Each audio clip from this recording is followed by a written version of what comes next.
মিথিলার রুমে যেতেই দেখি মিথিলা তার দুলাভাইয়ের সাথে অন্তরঙ্গ মুহূর্ত পার করছে। মিথিলা আমার চাচাতো বোন। মিথিলা প্রায় অর্ধউলঙ্গ আর দুলাভাই শুধু শর্ট প্যান্ট। তাদের প্রেমলীলা দেখে আমি থমকে যাই। এটা দেখার জন্য মোটেও উপস্থিত ছিলাম না আমি। আমি মিথিলাকে ভালোবাসি, এটা মোটামুটি বাড়ির সবাই জানে। এই কারণে যে কত মার খেয়েছি তার কোনো হিসাব নাই। আমাকে বরাবর বলে দিয়েছে মিথিলাকে নিজের বোনের মতো দেখার জন্য। আমি মিথিলাকে এমন অবস্থায় দেখে নিজের চোখকে বিশ্বাস করতে পারছিলাম না। ছি ছি মিথিলা, এইসব কি দেখছি? আর দুলাভাই আপনি কি করে পারলেন এটা করতে? আমার আওয়াজ শুনে যেন ওদের মাথায় আকাশ ভেঙে পড়ছে। দুলাভাই বলল, অনিক প্লিজ কাউকে বইল না, কাউকে বললে আমাদের মান সম্মান থাকবে না। উনি সুমি আপুর স্বামী, দেখতে স্মার্ট আর অনেক বড় চাকরি করে। সুমি আপু হলো মিথিলার বড় বোন। আপু সকালে তার বাচ্চাকে ডাক্তার দেখাতে গেছে, সাথে চাচিও গেছে। চাচা নাই, মারা গেছে 3 বছর হয়। আব্বুও 2 পরিবারের প্রধান। আব্বু ও চাচা মিলে এরকম 2টা 2তলা বাড়ি করে। সুমি আপুর বিয়ে হয়েছে 2 বছর, একটা 6 মাসের মেয়ে বাচ্চাও আছে। আপুকে আব্বুই বিয়ে দেয়। বিয়েটা পারিবারিক ভাবেই হয়। দুলাভাই আমার হীরের টুকরা, বাড়ির সবাই জানে, কিন্তু তার চরিত্র যে এত খারাপ আমি নিজেও ভাবতে পারছি না। আর মিথিলা, মিথিলা এটা কিভাবে করলো? মিথিলার মতো ভদ্র মেয়ে 3 গ্রাম খুঁজেও পাওয়া যাবে না। মিথিলার সৌন্দর্য পরিবারের লোকজন ছাড়া বাইরের কেউ দেখে নাই। হাত মোজা, পাও মোজা, বোরকা পরে পর্দার সাথে সবসময় চলাচল করে। কিন্তু আজ সেই মিথিলার একই হাল দেখছি। চুপ করেন আপনি, লজ্জা করে না? আবার কথা বলেন। আর মিথিলা, তুই না পর্দা করিস, কোনো পরপুরুষের সামনে যাস না, এই তোর পর্দার আড়ালের চেহারা? আমার কথা শুনে মিথিলা কিচ্ছু বলছে না, নিজেকে ঢেকে শুধু কেঁদেই যাচ্ছে। তোর জন্য তো পুরো পদ্মাশীল নারীর সম্মান নষ্ট হলো। কি দরকার ছিল পর্দা করার? পতিতা পল্লীতে গেলেই তো পারতিস। এই মিথিলাকে যখন আমি বলতাম, মিথিলা আমি তোকে ভালোবাসি, তোর জন্য সব করতে পারবো, তখন মিথিলা আমার চরিত্র নিয়ে কথা বলতো আর আব্বুকে বলে আমাকে মার খাওয়াইতো। মিথিলা কান্না করতে করতে বলল, অনিক কাউকে বলিস না প্লিজ। মিথিলা, আমি যখন তোকে ভালোবাসি বলতাম, তুই আমার চরিত্র নিয়ে কথা বলতি, আব্বুর কাছে মার খাওয়াইতি।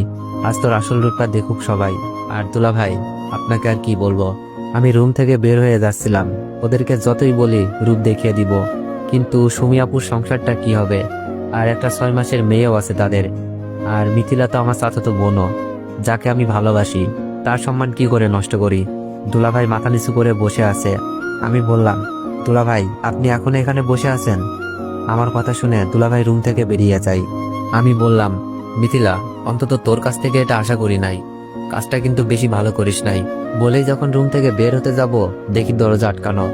মিথিলা চিল্লাতে শুরু করে দিছে, অনিক আমাকে ছেড়ে দে প্লিজ, আমার এত বড় সর্বনাশ করিস না, আমি তোকে ভাইয়ের মতোই ভাবি। অনিক না প্লিজ। মিথিলার কাণ্ডে আমি বাকরুদ্ধ। সেই সুযোগে মিথিলা ভিতর থেকে দরজা আটকিয়ে দিছে। আমি কথা বলতে পারছি না, গলা দিয়ে আওয়াজও বের হচ্ছে না, মনে হচ্ছে হাত পা সব বেঁধে রেখেছে কেউ। অনিক তুই আমার এত বড় সর্বনাশ করিস না প্লিজ, আমি তোর পায়ে পড়ি। মিথিলা তার কাপড় চোপড় ছিঁড়তে লাগলো, প্রায় অনেক অংশ ছিঁড়ে ফেলছে। আমি অনেক কষ্টে মুখ থেকে বের করলাম, মিথিলা কি হচ্ছে এইসব?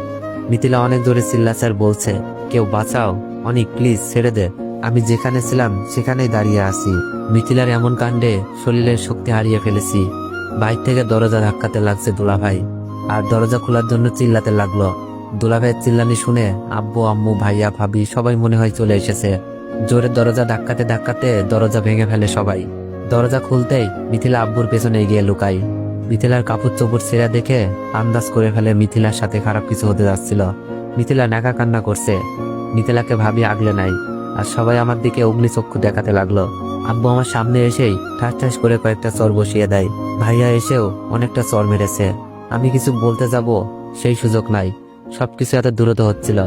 মিথিলা, অনেকটা তোমাকে কলেজে যাওয়ার জন্য ডাকতে এসেছিল, তোমাকে এত খারাপ অবস্থা দেখা যাচ্ছে কেন? অনেক কি তোমার সাথে কিছু করেছে? ভাবি হয়তো বিশ্বাস করতে পারছে না আমার মতো ছেলে এমন একটা কাজ করবে।